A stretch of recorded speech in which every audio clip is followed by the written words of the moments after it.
Hello and welcome to another episode of the FemiNinja Project. And thank you so much for tuning in. I have the most fascinating, wonderful guest with me today.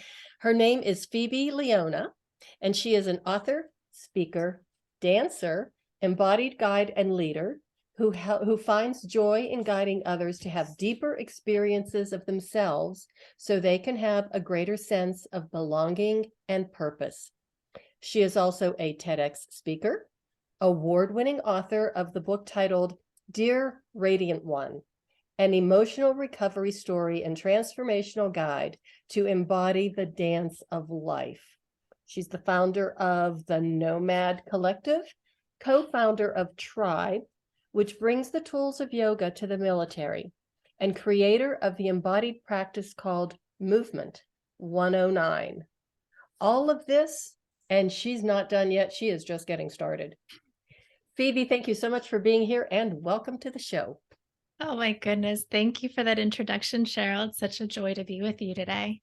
It is such an honor to have you on the show. I have been looking forward to this for a long time, ever since we scheduled it, because there were so many things in your story and in your profile and in your background that just really spoke to me, as a dancer, as a somatic movement specialist, and as somebody who really loves her country and the veterans who serve us. Everything in your story just really spoke to me. So I'm just so happy that you're here. Thank you. Yeah. When you reached out, I don't know if you remember what you said, but you said you were a recovering physical therapist. Yes. And I deeply resonated because I feel that I'm a recovering dancer and a recovering yoga teacher. Mm-hmm. Yep. So, We're all which is, recovering from something, but yeah, yeah. that came to me one night. I think it was probably the middle of the night. And it was like, because I really don't feel like I should call myself a physical therapist. I don't know. It's just one of Mhm. those funny little things. It's like, well, I'm still a PT, but I'm kind of recovering from the traditional end of it still after all Mhm. these years. So, Yeah. so you are a recovering dancer and yoga teacher. I want you to just start sharing your story, because it seems like your focal point, you had a traumatic childhood. So go ahead and tell us about that and your dad and how you came into this world of healing, basically through movement and self-expression. Thank you. Yeah. I I was primarily raised by my father. My parents divorced when I was about 8 years old, and I actually ended up living with my father Mhm, until I was about 15 years old. mhm. And my father was a Vietnam vet. So he did 2 tours of Vietnam. He was a helicopter pilot in the Oh. army.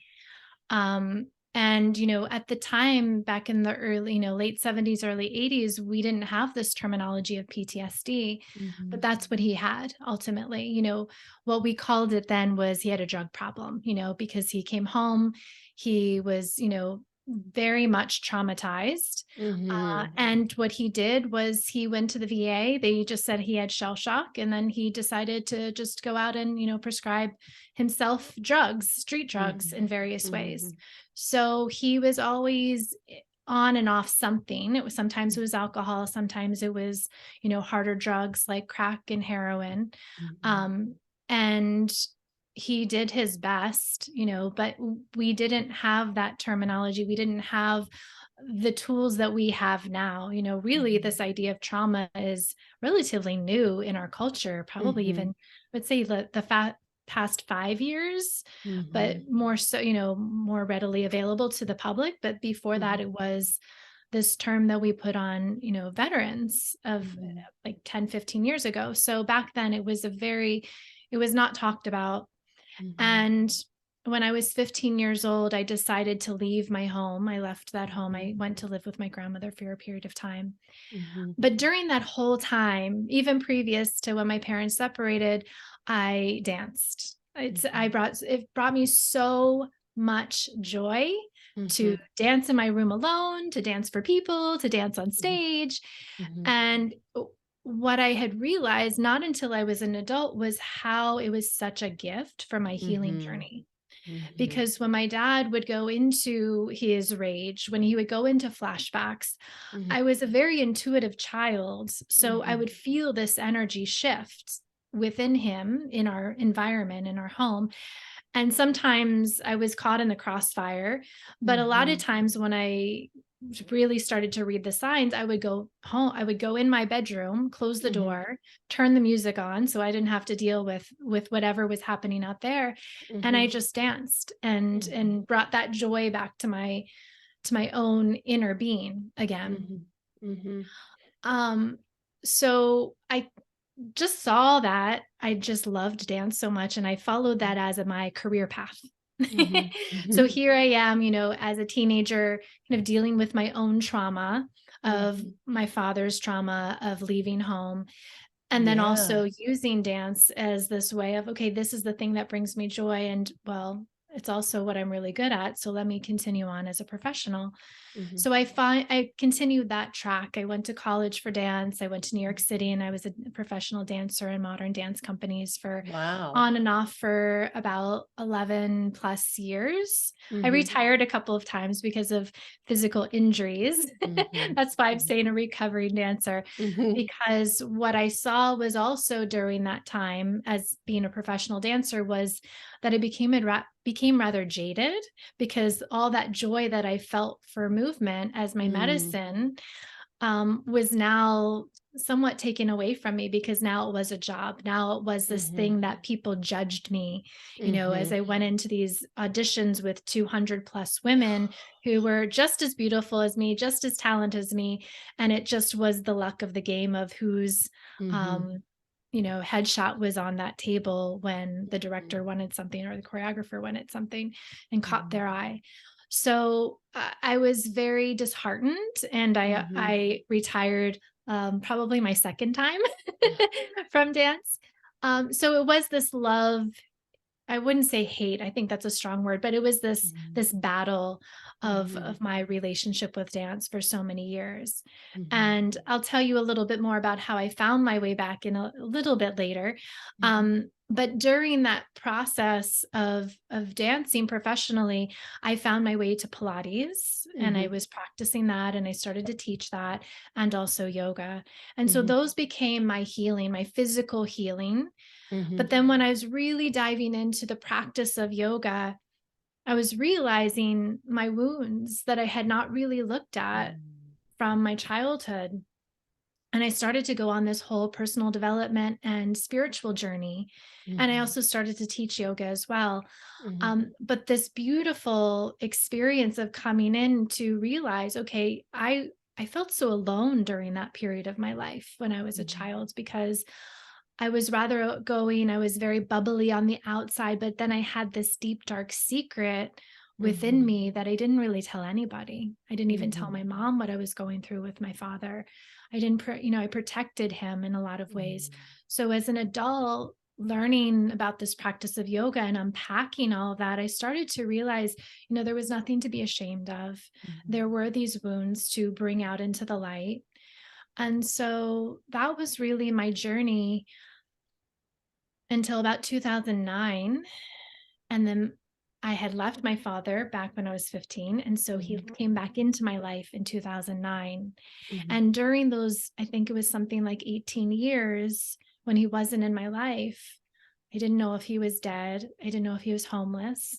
I didn't know if he Oh. was, if he was, a drug addict. I Mhm. didn't know if he was in jail. There were all these scenarios. And so when he entered back into my life in 2009, literally all of those stories happened. Yeah. He Mhm. was arrested. He was thrown in jail. He was thrown into rehab, thankfully, Mhm. by the VA. Mhm. And he almost died of lithium poisoning.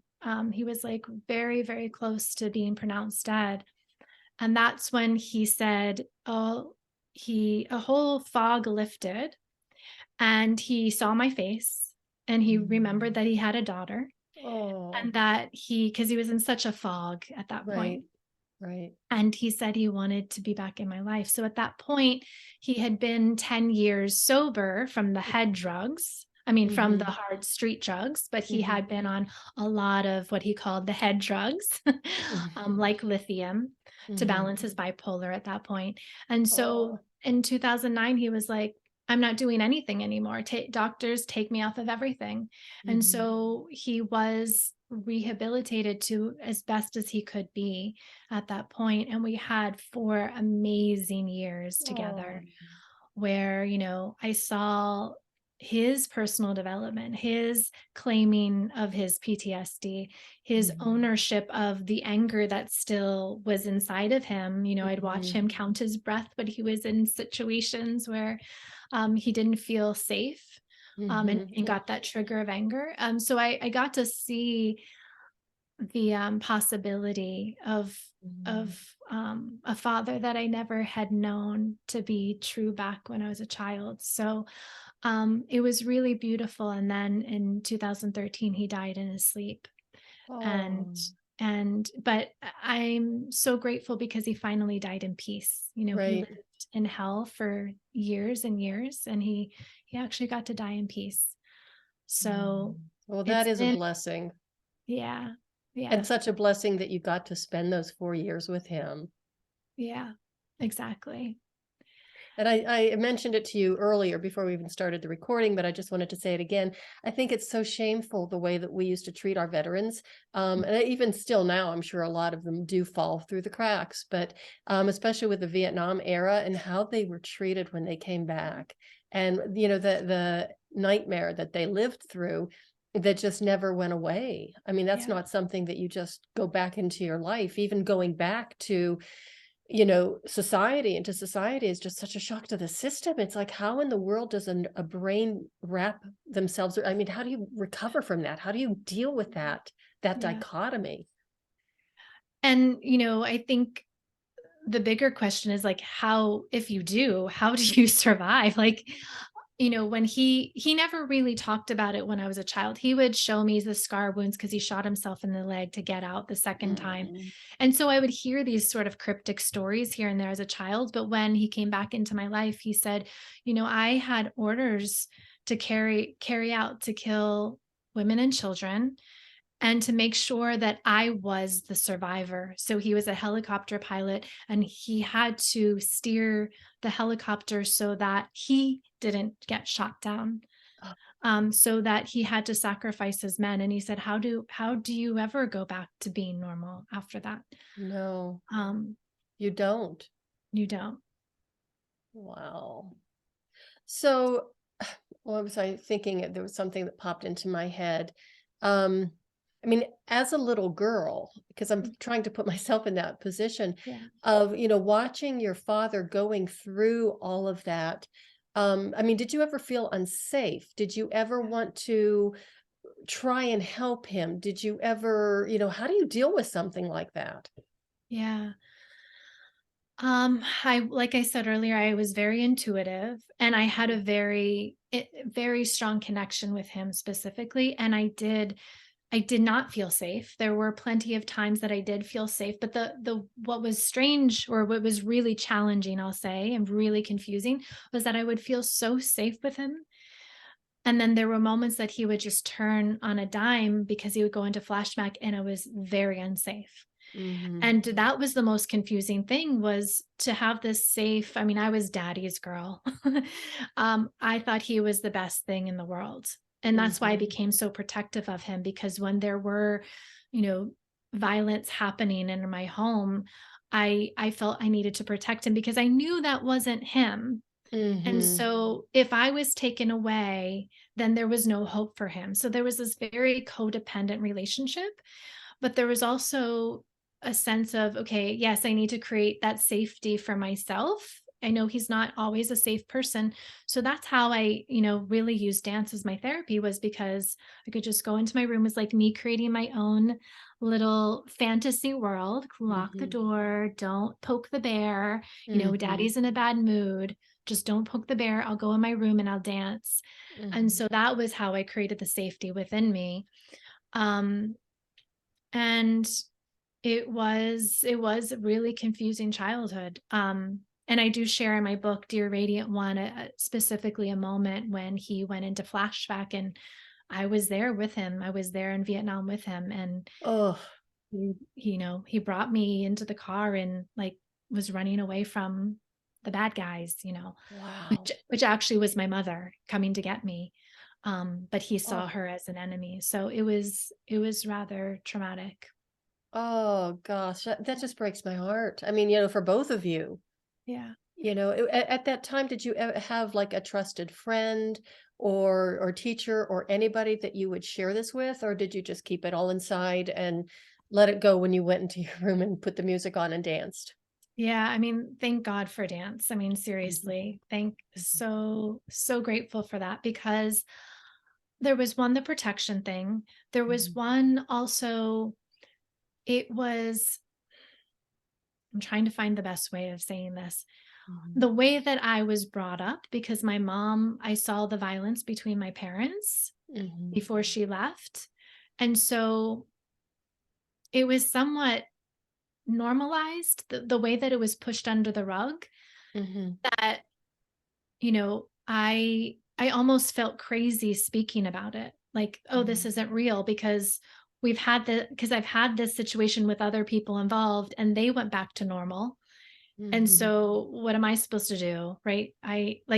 You're questioning your own reality sometimes. mhm, And so if they're going back to normal, well, then I should probably go back to normal too.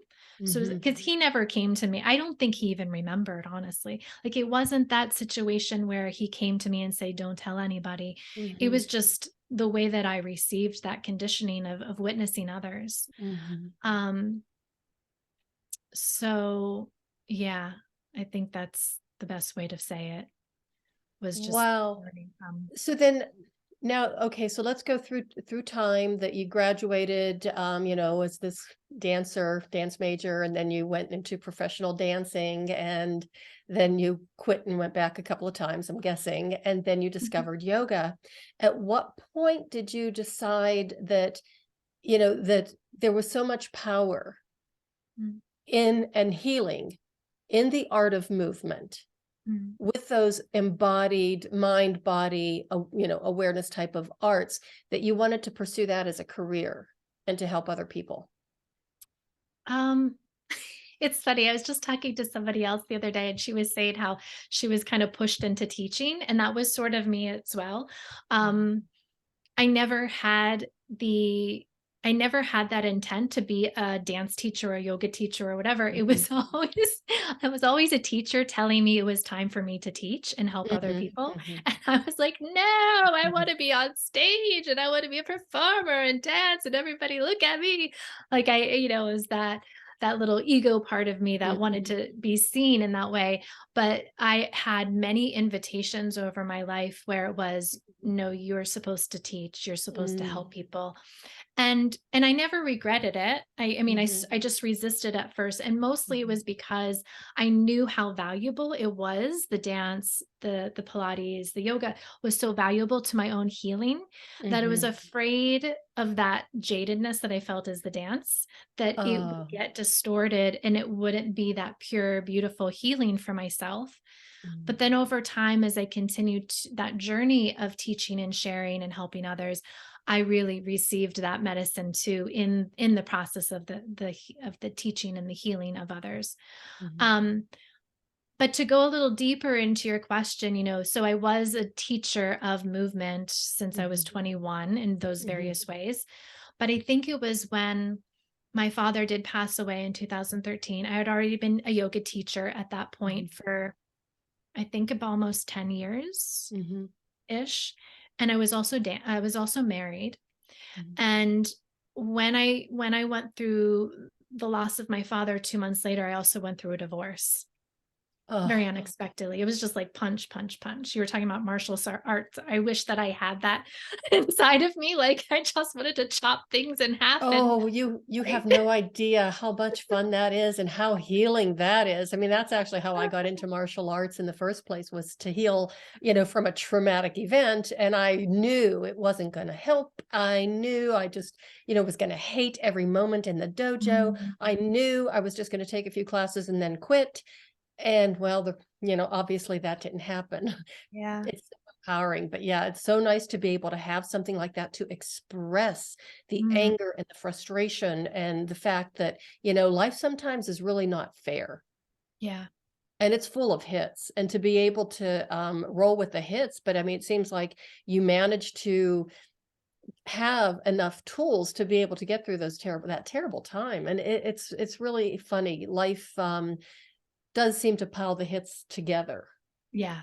rather It than space them out. Yeah, yeah. Yeah, and I will say at that point, I didn't fully understand the Hmm. power of the movement yet. Hmm. And that's what led me to my movement modality, Movement 109, because Hmm. when I was going through it, I was in therapy, and she would always keep saying, "Are you angry?" And I was just so tired. Yeah. Like, I was just so tired that, yes, I was angry, but I Hmm. was just so tired. And also, anger was not safe for me at Mm. that point, because witnessing my father's anger and how he Hmm. hurt people, and I was Hmm. sometimes in the line of fire, I was like, anger is not a safe emotion. So when she would Hmm. ask me, "Are you safe?" I was like, "No, I'm fine. I'm Yeah. fine. I'm good." And what happened was I manifested that anger in my body. It came out Mm. in urinary tract infections. It came out with fibroids. It came out in my skin condition, like Hmm. acne. And so, yes, that anger was there, but it was like boiling inside of me in so many ways. And it wasn't until I really dove in. And I'll say Hmm. yoga is really great to get you connected to your body, Hmm. but there's not really a space for you to really dive into those kind of emotions. It's Hmm. really just here, follow the structure and form, and the Hmm. energy will just move. But my movement practice really goes through the subtle body system, the chakra system, and Hmm. looks at the shadow emotions, we'll call anger and fear, Hmm. and then we also have the lighter emotions like joy and love and connection. And so we go through that and we give, first of all, identify what is this movement pattern? What is this energy pattern? I should say Hmm. emotional, because energy is emotion, right? Emotion is Hmm. energy in motion. So we look at that energetic pattern in the body and say, okay, how does it need to be expressed? Okay, it's anger, right? Anger is going to manifest somewhere. So how do Hmm. we really express it in a safe way and get it Hmm. out through movement, through maybe even voice? Hmm. So that's really where I dove deeper and deeper into Hmm. this movement as a medicine, Hmm. and that emotional recovery, as I call it in my book. Hmm. I'm Yeah. so glad that you brought it up, the fact that when we do suppress our emotions, our anger, and just kind of stuff everything down deep inside of us, that it does show up in physical ailments. Yeah. And I think a lot of times people, when they're having some kind of physical issue and they go to the doctor and they take the medications, it's actually the root cause of the problem is something else that you have to deal with. Hmm. And just covering it up with medication is just kind of prolonging it and exacerbating it in some way. Yeah.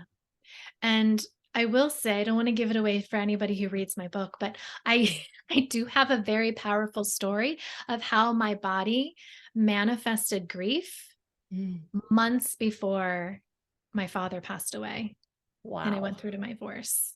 Yeah. Wow. It was like had no idea at the time what I was going through, and then it wasn't until I went to see an acupuncturist a couple months later, and she was like, "Oh, your body knew you were grieving already." Mm. And Was it in your lungs? yeah, You were yeah, having pulmonary or lung issues? Yeah. yeah, I was having bronchitis, and I pinpointed that moment that my body knew that my marriage was ending. Unconsciously, I didn't, I consciously I did not know, unconsciously I did. And Hmm. it manifested into this whole thing. So it was our body is knows, it knows, knows Yeah, everything. you can try and lie to it and say, "Hi, everything's fine, everything's all right," but Mhm. no, our bodies know, and it just impacts every single system that we have. Yeah, yeah. So, I mean, that was actually incredible self-awareness that you were able to pick up on that, Mm, after the acupuncturist mentioned that to you. yeah, yeah. Mm. But Mm. on the other hand, our bodies are so amazing because They they are. do respond. I want to go back just a little bit, talking about how our bodies do response, and I'm tying it into something you said about the teaching. Mhm. Because when you were teaching and you finally realized that you were getting as much benefit from teaching, what you were teaching, as well as the students were, because it's really interesting. I've noticed that too in myself, that if I teach a class, I feel so much better afterwards. So I'm actually getting the benefit of what I'm teaching. And it's the same thing. So teaching is a wonderful gift, because not only are you sharing something that you're really passionate about, but it's also coming back to you in more Mm. ways than you could imagine. Yeah. Even though you would rather be on the stage, because being on stage really is pretty phenomenal as well. Yeah. And, I have found my way to allow that to all be like in a different way. I've renegotiated. Mhm. I'll say I renegotiated my contract with it. I like that. Yeah. Yeah. So then at what point did you decide, okay, I have to write a book? And I'm always fascinated by the answer, because I've written 2 so far. Yes. And I know the journey, and I it's got a whole not really, lineup too. oh, look at that. I love I that. didn't have it all posed like yours, but I was like, oh yeah, I'll have it here. But okay, lift it again, so when people see the video, they can see that, because I do love that cover. That Thank you. cover is just so amazing. Yeah, and it just says it. So it is Dear Radiant One, an emotional recovery story and transformational guide to embody the dance of life. So many things I love about the title and the subtitle. Of course, I love the dance of life, because, life is a dance. And it sounds like it's a combination memoir and self-help. Yes, it is. Yeah, it So exactly. tell us when you decided to write it. Tell us what the journey was like as you went through this, and how you made that decision to include, some of the self-help in it as well. Good question.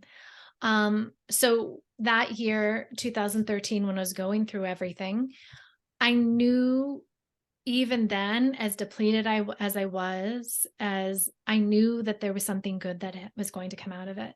And I said, Hmm. I need to start to document everything. And Hmm. also at that time, so I started to write what I was going through during that year, but then I also inherited all of my dad's stuff. So he had a safe with like literally a pile of papers, like very big. If you're not seeing the video, it's like, Hmm. I don't know, a foot tall or something. Um, and it had all of his files. I mean, everything you could think of. I mean, there were parking tickets and, things like that. But he also had his psych reports from when he was, and also when he was arrested. He had all of these different documents, and it was like this gold mine to connect the dots of what I had missed all of Hmm. those years. And I said, okay, I need to do something with this in my Hmm. story. Hmm. And I so I sort of just kept everything close by, but I also Hmm. knew I was too emotional to like actually start to write a book. So I just started to write things like more like short stories, and Hmm. some of them turn into social media posts as I was going through things.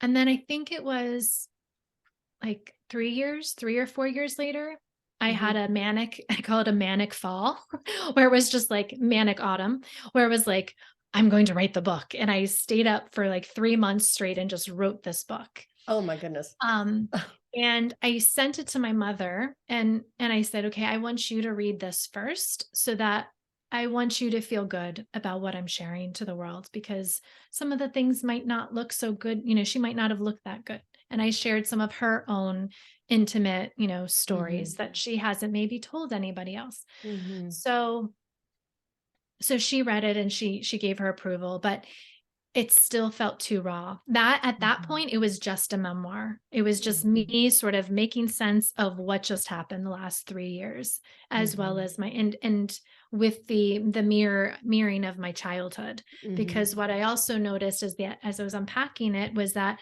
my choices in my partner, the person I married, was very similar in a sense to my father. And Hmm. so I was like, okay, I don't want this to ever happen again. I need to do my own Hmm. healing. So it was my own therapy in a lot of ways to Hmm. figure that out. And so I put it on the shelf again. It was still too raw for somebody to read it and say, put this section here, put that section here, delete Mhm. that, because I felt like so attached to, no, this is the truth of my story and you can't change it, you know? So you're Um, talking basically about the editing process of yeah, trying to the give it edit. to, oh yeah, that's a whole Exactly. nother story. Yeah, exactly. I was just not at that point where anybody could tell me that another section could be. I was like, no, this is my life. You can't edit my life. So it was around 2019, the end of 2019, where I said, Mhm. okay, the winter of 2020, this is going to be my season where I'm going to sit. And then I ended up having some training scheduled, like work stuff scheduled and travel scheduled. I was like, okay, end of end of the winter into the spring. And guess what happened? We all know. Yeah, the pandemic. So then I was like, okay, the whole world's going crazy. Yes, I have nothing else to do, but I just did not know emotionally like if I was ready for it. So it Mhm. ended up in 2021 January. I was like, okay. And I started to write things again in the fall and winter, like December. Mhm. And I was like, okay, I'm ready. So January 2021, I said, I'm getting a publisher, I'm writing this book. Mhm. So I did again. I just went back through the old, what I think is it Brene Brown. She calls it the shitty first draft. Is it Brene Brown? I think it is. So I looked at my shitty first draft Mhm. and I took a lot of the childhood stories there, but then I said, this really can't just me be go, wow, wow, wow, here's my Mhm. story. And I Mhm. still have a whole lifetime ahead of me. I'm only in my 40s. So it was Mhm. like, it needs to have a purpose. So it Mhm. needs to have something for the reader to receive. And Mhm. so I decided to share the healing practices that helped me on my own journey, the journaling, the meditations, the Mhm. somatic work of recognizing what is happening physically in the Mhm. emotion of anger when it's in my body and other things like that. So that's what I did that winter. And by, I think it was end of April or May, that I found my publisher. And most of the book was pretty much complete by then. I had Mhm. one more section to go, and it was perfect because I needed somebody to look at it and say, yes, do that, because it was already a pretty long book. And they Mhm. said, yes, go for it. And I was like, okay, good. Then I did that this summer. So yeah, and it came out in April 2022. Okay. So, want to go back to the Yeah. editor. So, Yeah. okay, you found a publisher, and then was Yes. that the first time that you sent your manuscript to an editor? Yes. Yes. And I do want to hear what that experience was like, the editing process, because I like to say that your editor is like your confessor, your priest, your Mhm. therapist, your Mhm. best friend, and your worst nightmare. And I have a great editor and I love her. Donna, if you're listening to this, and I know you do listen to my show, you know I love you with all my heart and soul and every fiber of my being. But Right. she had just wrote her own book, her first book, so she knows Mhm. what I'm talking about. Yeah, totally. I have to say, I was really super fortunate to. So I went through the publisher. They went is a hybrid that I worked Mhm. with at Grace Point Publishing. So I had Shauna, who was basically my development editor Mhm. or coach, and pretty much most of it was already written. So she was just so loving and supportive. And yes, the whole therapy was really like you said, she was a therapist, because there were some stories that I hadn't even told my actual therapist at that point. Mhm. And so to be able to be that vulnerable and I needed to be vulnerable in those Mhm. stories. And a lot of, and I'll go back for a second. The way that I tell a lot of the stories is through writing letters to the emotions, Mm. because I found that I needed to be really, really vulnerable in getting Mhm. there, and writing just recounting memories didn't Right. feel like that. So I needed to go in like writing in my journal like I had been Mhm. doing my whole life. So having that really intimate, vulnerable place with Shauna, my first editor, she held it so tenderly, and Mhm. she was so thoughtful and generous in how, you know, she received it and Mhm. how she gave it back to me. And I mean, I think it was very tactical. She was, she knew that it was a very sensitive story. Oh, of And so course. she was very loving. And then, Mhm. further down the line, and she's like, now that story you told, in the first section, let's go back to it. Like she knew how Yeah. to time it, Mhm. because if it had been right off the bat, I probably would have gone off crying and said, I hate Mhm. you. I don't want to do this. Um, I loved how she just like knew exactly where to Mhm. like massage those harder places for me, and then to go back to them if they needed to be tweaked a bit. And then it went through another editor, and she was more technical, and that actually was more challenging for me. I don't know why. Mhm. Um, but it was just like, let's just get this done. I just want Mm. to get this done. Like I already did the emotional stuff. I don't want to look at all this stuff. Like Right. just take it away from me. Yeah. Mhm. But Well, Lori was I great. love the way that you use that word massage because that's Yeah. exactly the word that Donna would use. She says, I think we Yeah. need to massage this a little bit more and where we want to go with this and stuff. And, bless her heart, she's very touchy-feely and very good at emotions. And Yeah. I'm one who, likes to pretend that I don't have any emotions. Okay. And even if I did, I certainly don't want to talk about them, and I'm not going to put them in a book for everybody to read. And it's like, Oh well, no. that's why you're writing this book. So yeah, it was pretty funny, but she was the same way, very gentle, very tender. And Yeah. it's let's think about this and let's talk about this.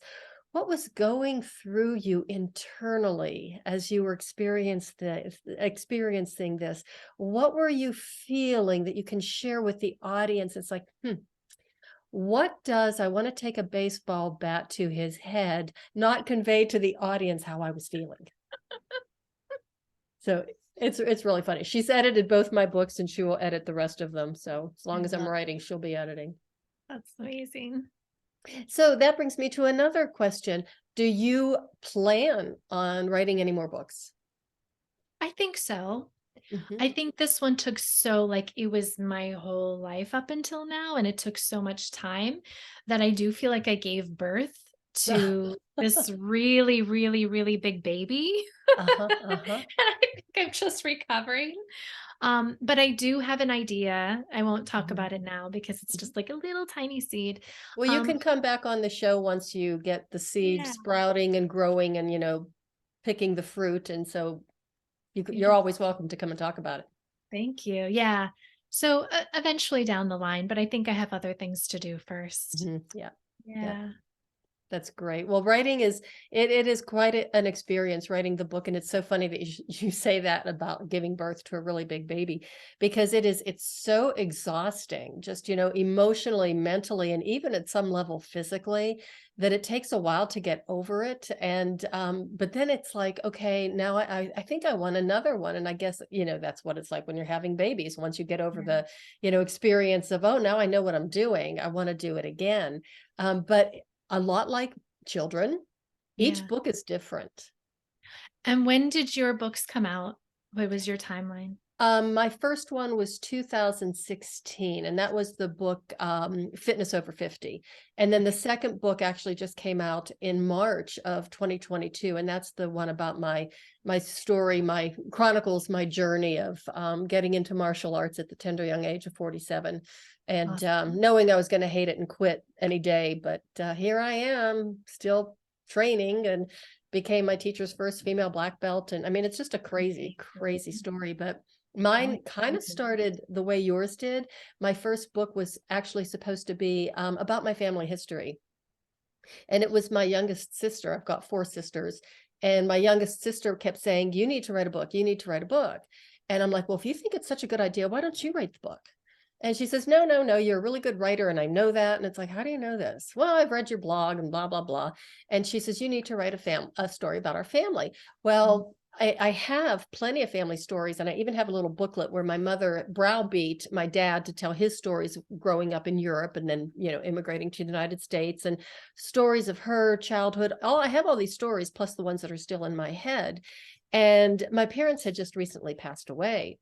And I thought, okay, yeah, I'll do this. And I started writing it, and it was like I just couldn't do it. it Yeah. was too soon because they both passed away in November of 2010, 19 days apart. So it was like, I Wow. just don't think I can handle this right now. And Yeah. that's why I decided, if I'm going to write a book, I might as well write one that's going to help my career. And, Mm. so that's what I did. So I could establish myself as an expert in my field and, get more clients and build up my practice even more because I was in private practice. But what happened was completely different. After the book was published, it was like, you know what, I think I'm done here. Yeah. So I just closed my practice and just went on my merry way doing other things. It's Wow. crazy. Uh, Yeah, and I appreciate what you said before about, that recovery time, because Hmm. I I tend to push myself Hmm. and stretch myself, and I think it sounds like you too, considering you started martial arts at 47. Um and I I wanted to make sure, like, at first I was like, I'm going to be like, I want to get on the bestseller, I want to sell this Yeah. many copies or whatever. And then I realized, no, this was huge. Like, I just need to honor and let the book become whatever it wants to become. Hmm. And I didn't work, I just let it all go. Hmm. And not in a bad way, not like in a I gave up way. I just wanted to enjoy, like, I actually wanted to enjoy the process. Hmm. And so it evolved into these little book readings where I danced at the book readings. And then I brought in other people who were artists, like my friend who a poet, and she started to read some of the letters as poems as I danced. And then I had a person painting behind me on a Oh, mural and a wow. sound healer. And I was like, I just sort of listened to what it wanted to become, instead of Hmm. me saying it has to be this way. And that's sort of what Exactly. it sounds like for you too. Oh, you close your practice. And it feels like here I'm just about to be on both of us are about to celebrate our year anniversary of the release. And I'm Hmm. kind of like, yeah, I think it'll be whatever it's going to be. And Hmm. I feel really good about that. It'll be like, maybe they'll be the next Paulo Coelho's Alchemist. Hmm. People really didn't discover it 10 years until 10 years after. Hmm. Well, and um, that's I really appreciate you saying that because that takes a lot of self-control just to be able, or a lot of maybe just releasing and letting go instead of yeah, wanting to control something, of yeah, just saying, let's just see what's going to happen here. And when my second book was released, because there's a lot of personal stuff in there, I had three like really bad weeks of, oh my goodness, what have I done? yeah, And there's no way I can get the genie back in the bottle. The stories are out there. yeah. And it was just, it just put me in a real panic almost for about 3 weeks. Then finally it was like, you know what? It is what it is. It's my Mhm. story. It's the truth. And it happened. And it's pretty amazing and funny and, Yeah. tragic at the same time. And it's like, it is what Mhm. it is. Ooh, I'm gonna dive into your book soon. That sounds It's a intriguing. crazy story. Yeah. So then tell us about, I want to hear about the nOMad Collective. Okay. The nOMad Collective came out of that pretty horrendous year, because at that point, I had my very first like real job. You um, mean you weren't dancing for as a profession? Yeah, like I actually had an office, like it was my first time having an office job where I was Oh, running but it was doing what I loved. It was running a uh, yoga program in a boutique okay, hotel. So I was the director of a yoga program. okay. So I had a salary, which I'd never had before because I was always a freelancer and Mhm, running my own business. So it was my first time having a salary and going, to a place every day. It wasn't mhm, just all over the place with all mhm, my different clients and all the studios. It was like one place, one building. Okay. Um, and so I had been doing that for about a year mhm, as all this was unfolding. And all of a sudden, I was having, like I said, my body was breaking down. I was in and out of the hospital with like really bad urinary tract infections, uh-huh, but they didn't have that diagnosis. They were calling it kidney stones, and maybe there was something else with my period. Like there was all these mysterious things. mhm, And I was basically having a breakthrough, right? Like mhm, you could call it a breakdown, but I was having a breakthrough. And I mhm, woke up in the morning and I was like, I'm not going to my job anymore. Even though that's the one thing that is stable. It's literally Mhm. the only thing that I have that's stable in my life, but it's not making me happy. And I don't want to be here. And so I, instead of going to work, I texted my mom and I got in the car and I drove to her place 5 hours from where I was living. And I said, yeah, I'm going to leave my job and I'm going to start my own business. And I had been sort of dreaming up this idea of nOMad for a couple of months, but I didn't really, think it was a real thing until that morning when I was driving. I was like, Mhm. yes, this is going to be a thing. This is going to be a thing. And so my question to myself was, what do you want to do, Phoebe? And I said, well, I want to still continue to teach. And at that time, Mhm. it was the modality of yoga. And I want to travel more. So I said, I'll organize a retreat business. Mm. I'll travel around the world and I'll teach. So that was the seed of nOMad on that day driving. I left my job and I went to Costa Rica for 9 months and I decided to do some market research and also Mhm. reboot my system. And I came up with an actual plan. And then what I always say about nOMad is you just follow the breadcrumbs, because Mhm. nOMad has its own agenda, Mhm. has its own dream. So it turned into events, not just a retreats, but local events in my local community. When I went back to the Hudson Valley in New York, it Mhm. also transformed into yoga teacher trainings. That's also where I got invited to teach at West Point, where I Wow. created the nonprofit organization Tribe to teach yoga to the military. Mhm. I didn't set that intention, but that was an invitation that I received. Mhm. Um, and I just sort of listened to what it wanted to become. And then all of a sudden I was burnt out from teaching yoga so much that I Mhm. was rolling around on the floor like I used to be as a kid and in my Mhm. college days when we would be like in improv. And I was Mhm. like, my body likes moving like this. Mhm. And I realized, oh, I'm moving through my chakras. Oh, I in a different way than a yoga practice. Oh, Mhm. I'm noticing there's like a held pattern in my shoulder that I didn't notice. I mean, I would feel a sensation of like pain or stuckness in my shoulder when I did my sun salutations. But no, the way that I'm moving in like the circular movement, oh, I'm recognizing the pattern, I'm releasing it. I was like, I think there's something here. Mhm. And I had been studying with my first yoga teacher, and she was evolving in how she was Mhm. approaching her movement. So Mhm. I consulted with her. I consulted with another healer, and I said, "Is this anything?" And she said, "Oh yeah, this is something. You need to like Mhm. codify this." So I worked with her for a season on codifying it to a Mhm. certain extent so I could pass it on to people. And that Mhm. was the birth of Movement 109, my Mhm. movement modality.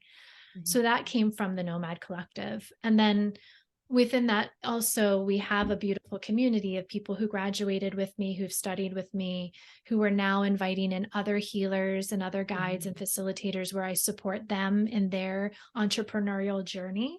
Mhm. Because I've realized I can balance that right and left side Mhm. brain pretty well. Mhm. And not everybody in our field can do that. So it's Mhm. like, I want to help them and serve them. Mhm. So that is the very long answer of what nOMad is. Okay.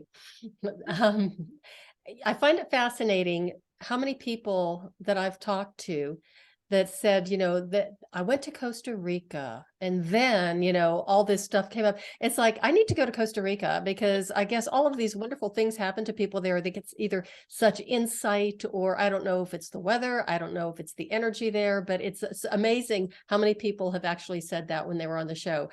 I went to Costa Rica, and I'm like, I'm going to put that on my list. Put it on your list. I will say it is a vortex of a very healing Mhm. power is there.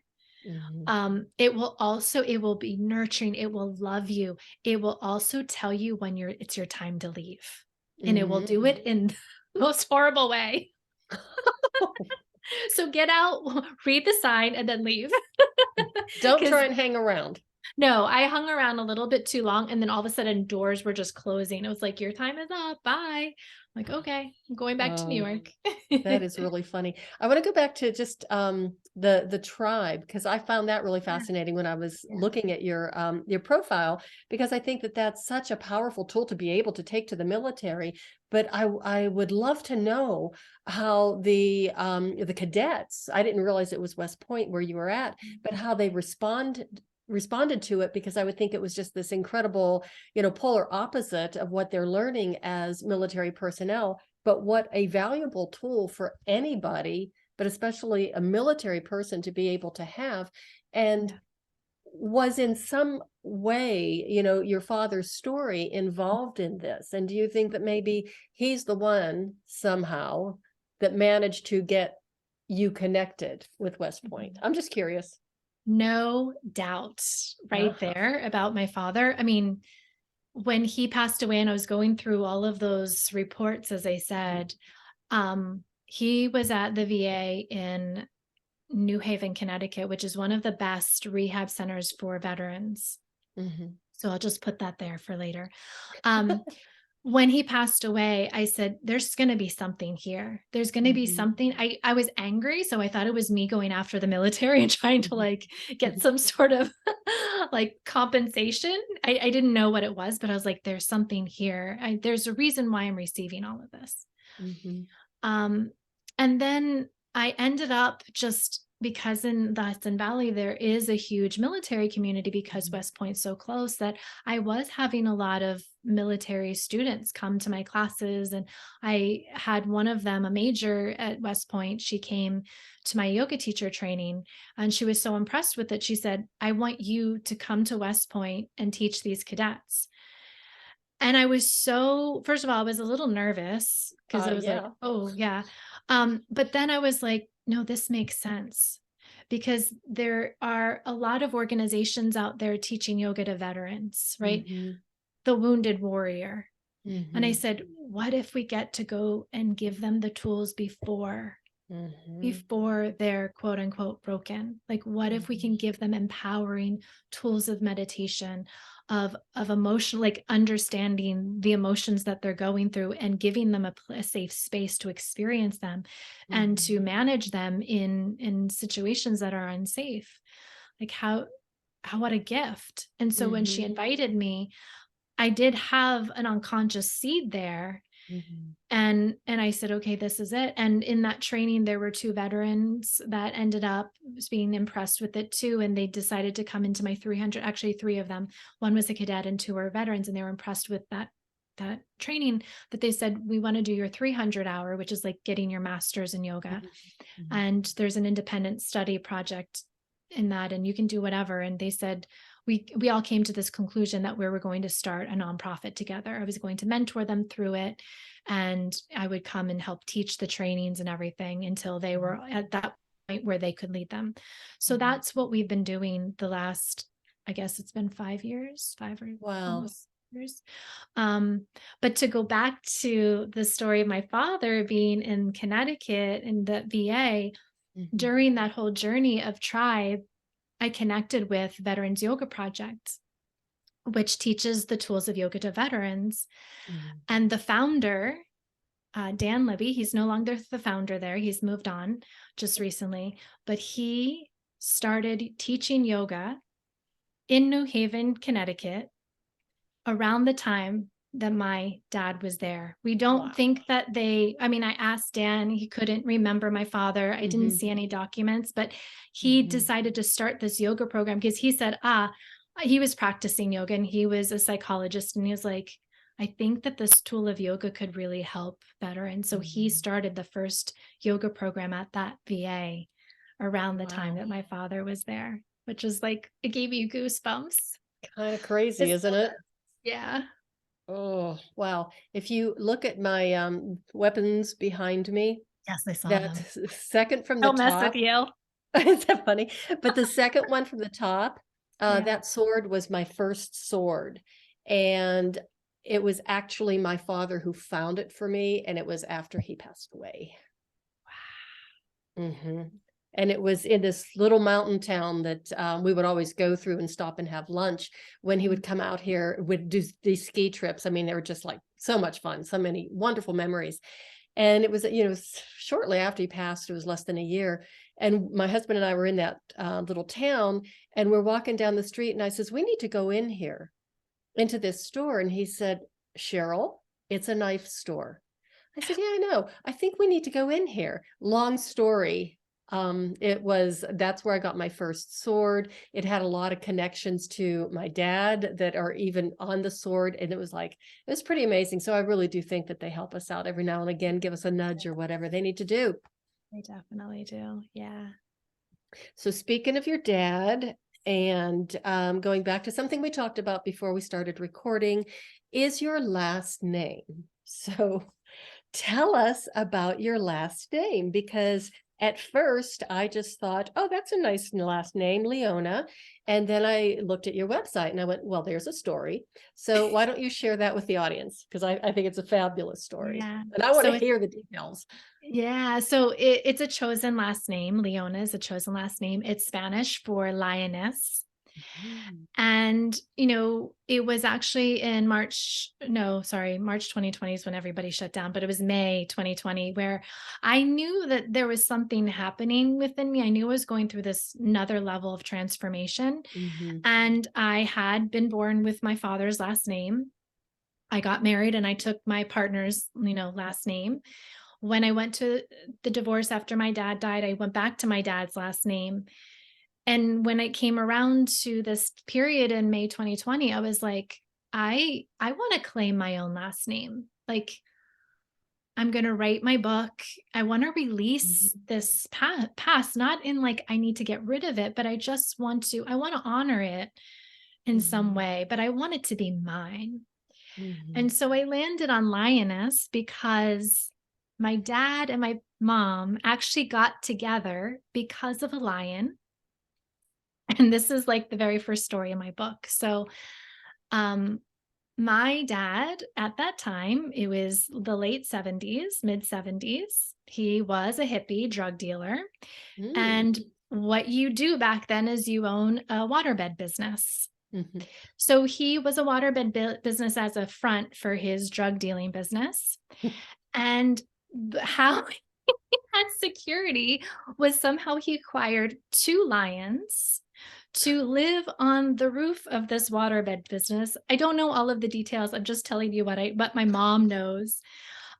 So my dad looked like Jesus, like hippie, like long hair, beard, like, in the hippie, like just, Yeah. and he has olive skin, dark eyes. Like he looks like Jesus. The depiction of what we know to be of Jesus. So Oh. here's my dad in York, Pennsylvania, Eastern Pennsylvania, walking down the street with one of the lionesses. And my mom is in college and she's waiting for her bus to go to school, to her class. And she was like, first of all, good looking guy. And then also he has a lion. And, she was like, I need to talk to this guy. So she just started flirting with him and invited him to her party that she was having that weekend and said, you can only come if you bring the lion. And so then he went to the party and brought the lion, and then the rest is history. Oh my goodness. That is one heck of a story. And I can't believe that she invited the lion as well as him. I mean, okay, college kids, party, what could possibly go wrong here? Oh no, yeah. Totally. I mean, it was domesticated, as my dad said. Like, it didn't have nails. It was a vegetarian. Like, he Uh-huh. didn't eat meat, so it was like probably really not healthy. So he was like, yeah, it was fine. Like, it was domesticated to a certain extent. I was like, oh my gosh, To a okay. certain extent, yeah. Well, that would Yeah, make me feel better. right. But yeah, he was a very wild man. So, Mhm. yeah. So when I decided I'm going to claim this name, I felt like that is the essence of my birth story. But Mhm. also I love the symbology of a lioness. Mhm. And then I also at the time really had this vision of living in Spain and Mhm. and had the intention of recommitting to learning Spanish again. Mhm. So I was like, oh, I'll embody all of this, Mhm. Leona, lioness, like that energy, my history, where I'm going. And yeah. Oh, that's a great story. Well, I love that. That certainly caught my attention when I was going through your profile. It's like, well, I got to hear a little bit more about this. But just the thought of him walking down the street in York, Pennsylvania, with a Yes. lion on a leash and Yeah. looking like Jesus, and your mom going, "Ooh, what a Yeah. hottie." Yeah. Funny. Well, I tell you, Phoebe, this has been like such a delight talking to you. And thank you so much for being on the show. This has been wonderful. So, what I would like for you to do now Yeah. is to share your information, how people can get a hold of you, contact you, your website, where and how they can find the book. Of course, this is all going to be in the show notes, but I really like my guests to be able to articulate and verbalize it themselves because it's a little more personal. Yeah, I appreciate that. Thank you, Cheryl. So I have 3 websites. You can find all of them if you go to my website, my name, phoebeleona.com. And that can also lead you to the nOMad Collective, which is where my community is that I shared. And then also my movement practice, Movement 109, which is MVT 109. So both of those are their own websites, and you can find them through my website. I'm Mhm. also on social media. I'm renegotiating my contract with how I want to show up in social media all the time, but I'm Mhm. on Instagram. That's my name, PhoebeLeona.love. Facebook, my name. LinkedIn, my name. Where else am I? I think those are, and YouTube. I am also, Mhm. and I'll share this on my YouTube channel too, which is also, I Okay. believe, my name. So yeah. Okay. Excellent. Is there any final pearl of wisdom you would like to share with the audience before Oh we my close? gosh. I know. I can't believe it. I can't believe that we've already been talking for over an hour. And it was like, I glanced at the clock and it was like, it seems like we've only been going for 15 minutes. Yeah, I know. I feel like the pearl. I mean, there's so much that we got to share together, like your story and my story, and the word that just kept coming through is we both lean into our lives with in awe and in curiosity. Mhm. And I would just say that to anybody out there who feels like you're stuck in your own hamster wheel, Mm. to just be curious about that little tiny seed that's within you. Or maybe there's something outside of yourself. Maybe you don't even feel like there are any seeds within you, and you just like catch an attention, something catches your attention on social media that you're like, oh, Mhm. that's interesting, right? Like, who knows, you might be the next person in martial arts at 47, like you, Cheryl, or Mhm. changing your name at your last name at however old I was, 40 something. Negotiating your contract with life or your career or whatever, just never to let that curiosity die. Mm, that's Yeah. beautiful. Perfect. Yeah. Well, I tell you, I want to call you Leona now. I don't even want to call you Phoebe, as Leona just kind of rolls off my tongue. So Yeah. Phoebe, thank you again so much for being here. I really appreciate it. And I'm so excited for you for what not only you've already accomplished, but what is ahead, because I know there's a Mm, lot more coming. thank you. I will receive that. I feel that for you too. Thank you. I'm going to Well, keep I'm a in touch. little bit older than you are, a little further Doesn't along the matter. path. It's only a number. It is. It is. That's true. And to my audience, you guys are always wonderful. Thank you all so much for listening. I really, really appreciate you as always. And do please tell your friends and family about the show. Share this episode. Phoebe is just an amazing person, as you can tell. And do contact her, follow her on social media. Do check out her website. It's a fabulous website. I was looking at it earlier today. And remember to stay curious about yourself. And I'll add another little bit to that. And don't judge yourself. Mm, Just hmm. learn to go with the flow. That's really hard, especially for people who like to control things like I do. But anyway, just remember also that movement heals. So keep yourself curious, interested, and keep moving. And that is the way of the FemiNinja.